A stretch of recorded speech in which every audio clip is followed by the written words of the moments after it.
If your product doesn't have a good onboarding flow, it will die.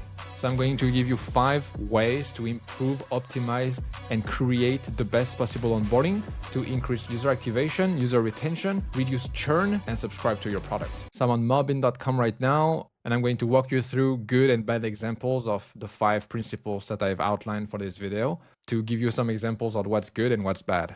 And the first one is simplicity. It needs to be simple on what to do. There needs to be just one specific goal or task for each screen. So for example, here for phase onboarding, you can see here their email is just one task. There's just one thing to do, is to enter your email account. Same thing here. There's only one thing to do, is to set up your account. A not so great example would be 11 Labs, where there's a lot to do here. You can sign up with Google, read all of that text, email, and password. There's also some check boxes to go over. You can sign up, you can sign in, and then they also have this section here with pro tips. It's a lot when all you want to do as a user is just to create an account. It needs to be like a children's book where it's just one very small specific idea or action that is required. So it's easy to go through and to digest and to scan. Because again, there are first-time users. They probably don't know much about the product. They want to try it. They have a lot of goodwill to go through all of that. And I feel like we have to make it super easy and super rewarding for them. And keep telling them that what they're doing is the right thing to do. Another good example is Origin. Like here, for example, they ask you to select only one thing that matters to you right now. So you have this list and you just pick one. And once you select it, based on that, they're going to ask you to connect like my accounts. So again, there is nothing else, no distraction, you just focus on that. The second step is trust. Trust can be shared in multiple ways, but it's always about reinforcing the fact that what they're doing is the right thing. Creating their account and signing up to your product is what is the best thing for them to do right now. So for example, you can see on Clay, they show relationship entrusted to Clay, and they show this huge number. That's also a great social proof to have. We saw it earlier, but Faye also does that with testimonials from people. So all of that is kind of trust, and it just makes you feel at ease and peaceful with you sharing your information with the product and you taking the time to sign up. Another thing you can do from Origin again is to show the features and the benefits. It's like, what can you do? You probably signed up because you know what you can do with the product, but you can reinforce that here. You have this headline, you can show the app or the product that you have, and then you can show some of the benefits. You can even show what they're going to get out of it. All of those things are valuable for people who sign up to Origin. And so they just show it very early on. Like you can see, just try Origin for free. And as soon as you are ready to create an account, they show you everything that you're going to get from it. It doesn't have to be just on the first screen or the first part of the onboarding flow. Like here, they talk about you signing up for free, and they'll still show you like some social proof loved by over 100,000 members. That's another social proof at another specific point in time that's going to matter to the users. Something that's not super good is contract book. They don't show you much. They just tell you to start your free trial. Then you confirm your email. Then you have to enter a lot of information while seeing the product that's already a lot to take in. There is no social proof. There is no motivation. You don't reemphasize why you're doing all of that, why you're spending probably 10 minutes trying to fill this out. And then they just drop you off in the wild. Another product that's pretty good in showing you the benefits is 1Password. So you can try for free. So you have to pay no matter what if you want to keep using the product. So it's super important for them to reemphasize that you get all of those benefits. And it's also trusted by a lot of businesses, by a lot of people. They have to reemphasize a lot more right from the start because you have to pay for it in the beginning. They cannot really build that trust as much as free products. And again, they re-emphasize it in a different way when you're on the model to actually add your credit card to it. The third step and principle for your onboarding is to be predictable. What they're doing is the right thing to do, and also to reassure them about free trial, if there's a free plan or if you need to pay for it, when will they pay? And if you do that, you need to show them ideally a timeline.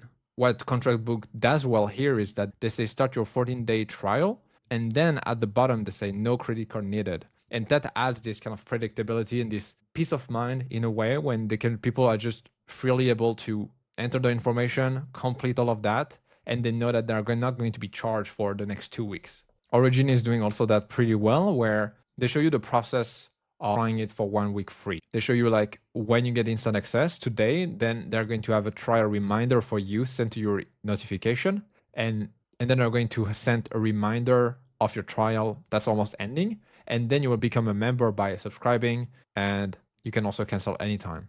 They show you how much it's going to cost after that. And they also show you like what you're going to get out of it. So you get kind of like this mix of trust and predictability. Then the next step is navigation. Your navigation needs to be super easy and straightforward so that anybody can use it. One way to make navigation easy is to just tell people, you know, how long it's going to take. Like here from Faye, it's going to take about 50 seconds. And then you use that simplicity that we talked about in the beginning, where you get one idea at a time, one task at hand per screen. And it's a lot easier to onboard people, to tell your story about your brand, and to show them why your features and your product is the best. Here you can see it doesn't really tell you much about that navigation.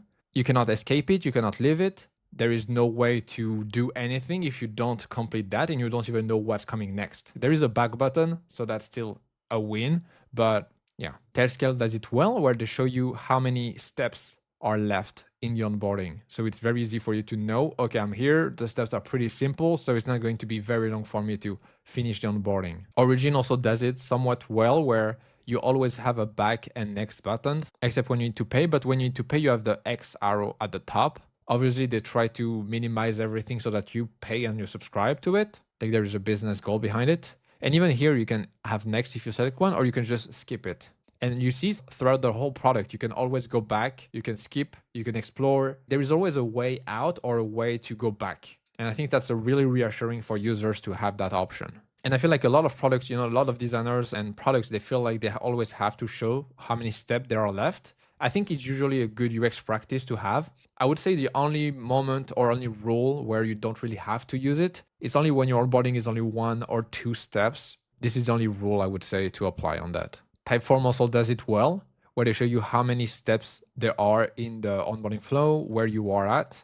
It's also an easy way to create momentum for the user, because creating an account, it's already like you have to do it when you sign up. So that's already one step done. You can use that first, creating your account as a step, and be like, okay, you're already like halfway through the whole onboarding process. So it's super easy to keep going and you're almost done. And then they do that smooth transition between you filling out the survey pretty much, and then right into the product. Like, okay, here are 3 things you can do right now.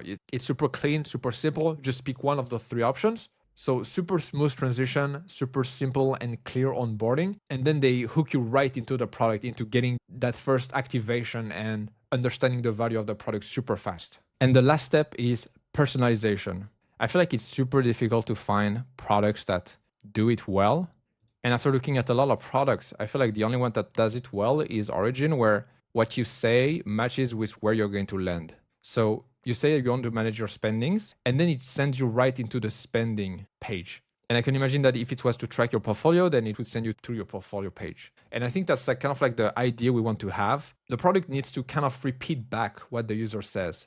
Because when you go through products, and I've reviewed a lot of products, when you do the onboarding, you always get asked the same questions over and over again, but there is no real benefit on your side to answer those questions. It's usually just for the company, but you don't get anything back. And so being able to finally have some personalization where what you say matters for the product experience you're going to have, for that level of personalization, it's super rewarding as a user, and it makes you want to use it even more. This is like the last step, because this is the final thing that you should work on and should focus on once you figure out all of the other elements that we've talked about here, is how do we make the product special to the user? How do we make it personal? How do we make it unique? Because if it's unique, if it matches with what they want, with what they said, they're going to stick a lot more to the product. They're going to engage a lot more. They're going to reach that activation point a lot faster. Like an onboarding is very specific to a product, and I feel like this is more of a North Star to follow, is how do we simplify the onboarding flow, but at the same time make it personal and customizable for the user to like reach activation point as fast as possible.